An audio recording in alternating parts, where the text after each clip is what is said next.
Now we'll take a look at equations with fractions. With this topic, we're going to apply equations with fractions as they relate to one-step equations, two-step equations, and also multi-step equations. For these type of equations, we're going to treat them exactly the same way as we treat equations with integers.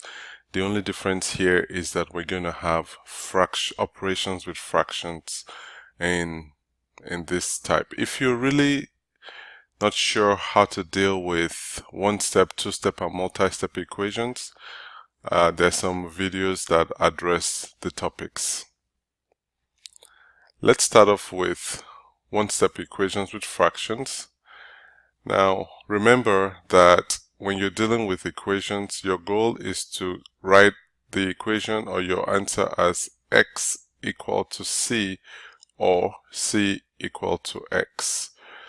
Now, in this case, we have x on one side of the equation, and then we have a constant on the other side of the equation. So what we're going to do now is we're going to divide by the coefficient of x. Remember, the coefficient is the term to the left of the variable. So we're going to divide by 1 over 3 here, and we're going to divide by 1 over 3 here. Because of the equal to sign, whatever you do on the left, you must do on the right. So that gives us x is equal to 5 divided by 1 over 3, which is 5 times 3. So x equal to 15. Now, with this example here,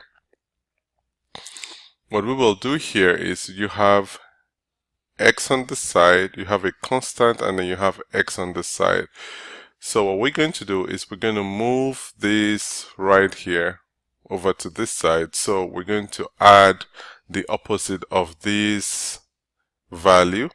So 2 over 5x, and then we're going to add 2 over 5x.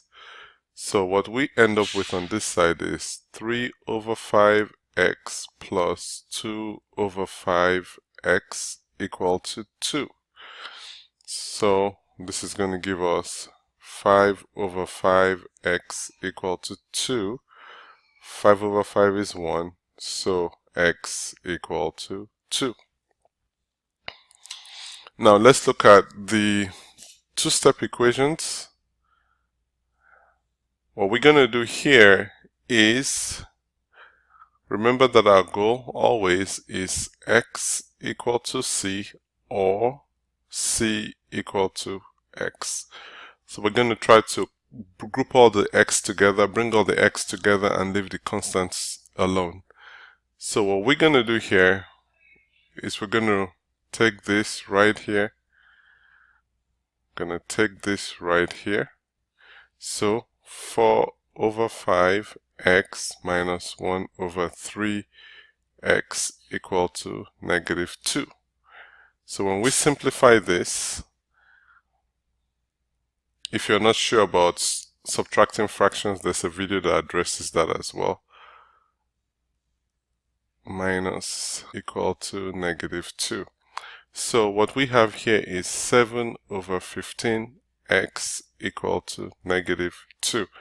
So next step is we're going to divide by the coefficient of x. So we have, if we bring this over here, x is equal to minus 2 times 15 over 7, which is 30 over 7. It's a negative number.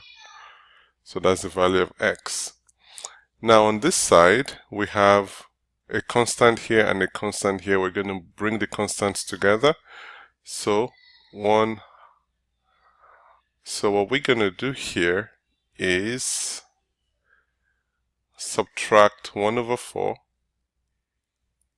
and then subtract 1 over 4.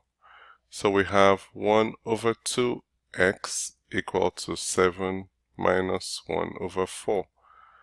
So 1 over 2x equal to 28 minus 1 over 4, which is 27 over 4.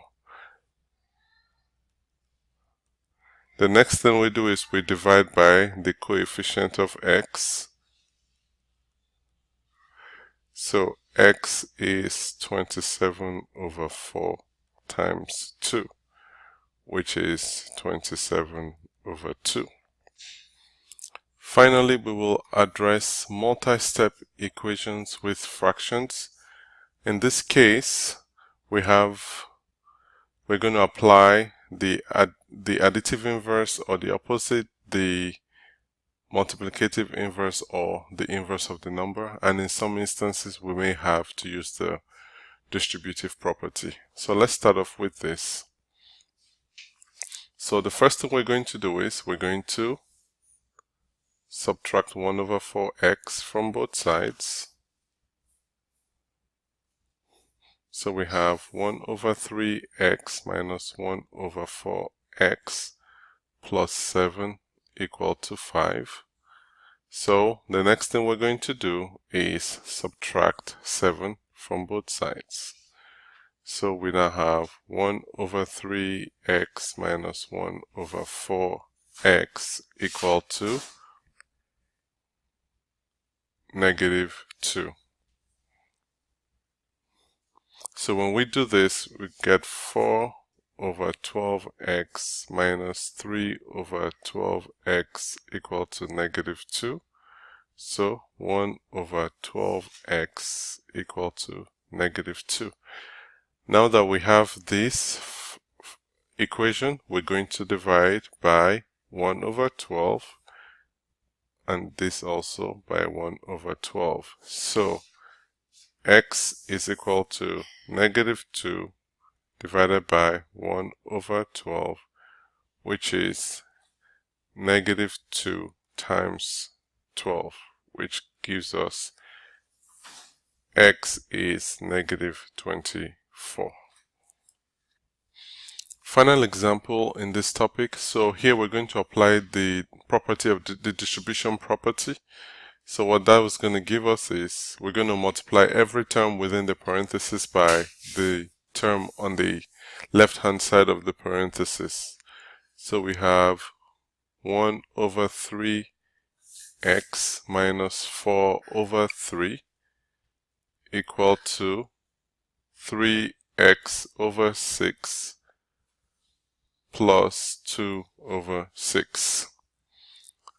So what we're going to do here is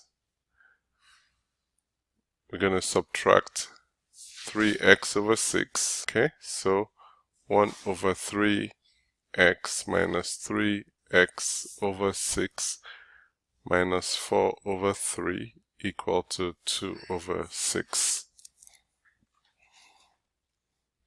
So the next thing we're going to do is we're going to add 4 over 3 here and then add 4 over 3 here. So we now have 1 over 3x minus 3 over 6x equal to 2 over 6 plus 4 over 3.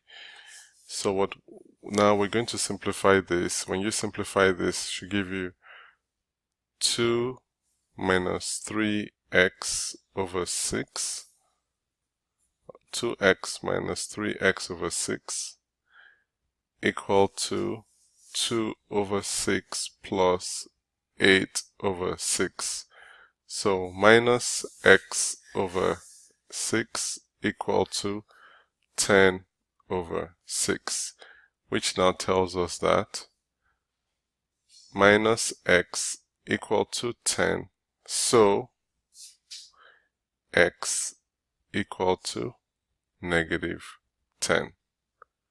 So that is the solution of this equation.